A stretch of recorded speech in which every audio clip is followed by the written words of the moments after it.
Hi everybody, it is spring 2020. This is Sue Zimmer, your science tutor at the Student Success Commons. This video will cover two bones, but they don't have many structures on them, so it shouldn't be too long. You've got the radius and the ulna that this video will cover. So these are the bones on the lower part of your arm. So we'll start with the radius. Bring it closer.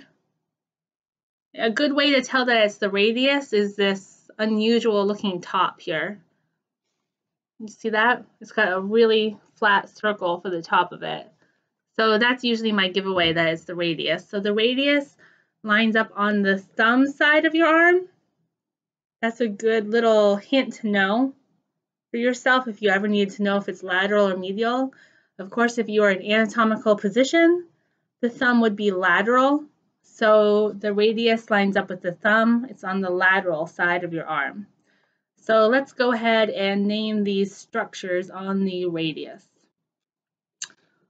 So the way that I like to do this, it's kind of funny because if something's funny, you remember it better. I like to hold it as if it was a pen.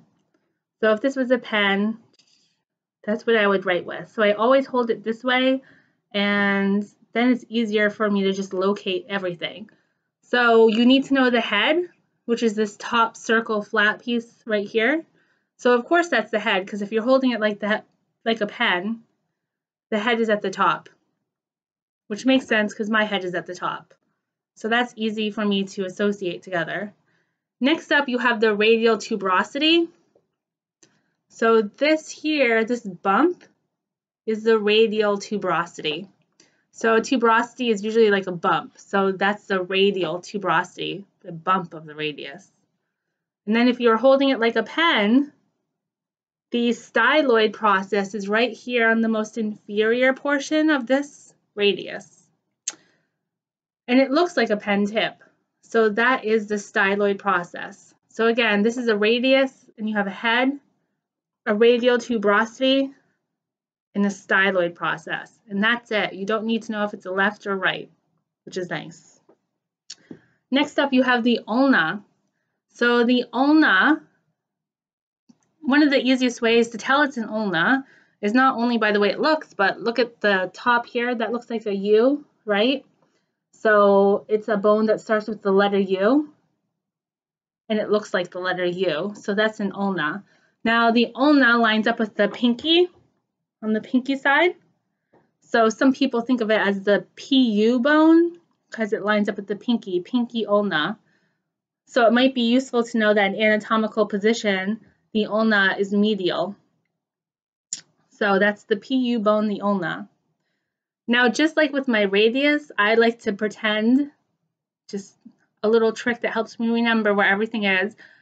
I label it the same way every time. So to do that, I pretend that it's a pen, because we have the little pretend tip of the pen there, and I hold it like this as if I was going to write with it.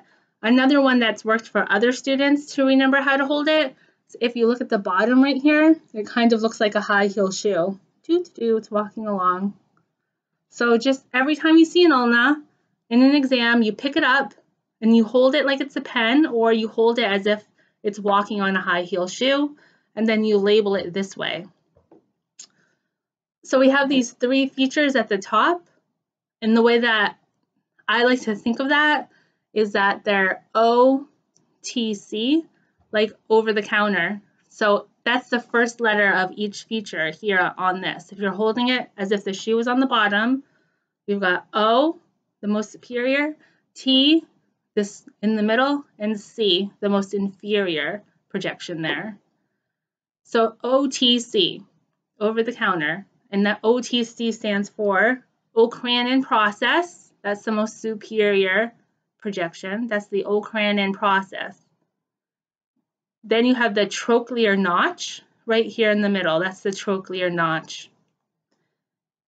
Right here, you have the coronoid process. So that's another coronoid in your body. That's your coronoid process. Remember, you have a coronoid on your humerus, and you have a coronoid on your jaw. And on your scapula, you have a coracoid. So that's really important because people get them mixed up all the time. Coronoid on the mandible, coronoid on the arm, coracoid on the scapula. So O'Cranon process, trochlear notch, coronoid process, and on the most inferior aspect right here, sort of the heel of the high-heeled shoe, is the styloid process, or you could say it's the tip of the pen. So this, bring it up close, is the styloid process. And that's it. That covers everything for the radius and the ulna. So I'll see you at the next video.